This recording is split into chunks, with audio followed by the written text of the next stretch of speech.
Tamil stocks friends, September 28ஆம் தேதி ஞாயிற்றுக்கிழமை subscriber Sunday. இந்த வீடியோவில் சப்ஸ்கிரைபர்கள் கேட்ட கேள்விகளும் அதற்கான பதில்களையும் பார்ப்போம்.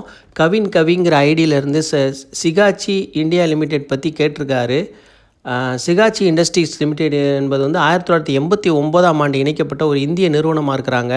இவங்க செல்லுலோஸ் அடிப்படையிலான தயாரிப்பு மற்றும் உற்பத்தி செய்வதிலும் விற்பனை செய்வதிலும் நிபுணத்துவம் பெற்று விளங்குறாங்க. நிறுவனம் மைக்ரோ கிறிஸ்டலின் செல்லுலோஸ் எம்சிசி உற்பத்தி விற்பனையில் நிபுணத்துவம் பெற்று விளங்குறாங்க. மருந்து பொருட்கள், மருந்து துணைப் பொருட்கள், வைட்டமின், கனிம கலவைகள் மற்றும் பாலிமர் கலவைகள், உணவு மற்றும் ஊட்டச்சத்து பொருட்கள், அழகு சாதன பொருட்கள், தோல் முடி பராமரிப்பு தொழில்கள், உலகளவில் செல்லுலோஸ் அடிப்படையிலான துணைப் பொருட்கள் உற்பத்தி செய்யவும் மிகப்பெரிய ஏற்றுமதி செய்ய உள்ள மிகப்பெரிய நிறுவனத்தில் ஒன்றாக இவங்க இருக்கிறாங்க. 50க்கும் மேற்பட்ட நாடுகளுக்கு ஏற்றுமதி செய்கிறாங்க. நிகர வருமானம் ஆண்டுக்காண்டு 2023 43 கோடியாக இருந்திருக்கு. 2024 57 கோடியாக அதிகரிச்சிருக்கு. 2025 69 கோடியாக அதிகரிச்சிருக்கு. காலாண்டுக்கு நிகர வருமானம் பார்ப்போம். டிசம்பர் 2024 21 கோடியாக இருந்திருக்கு. மார்ச் 2020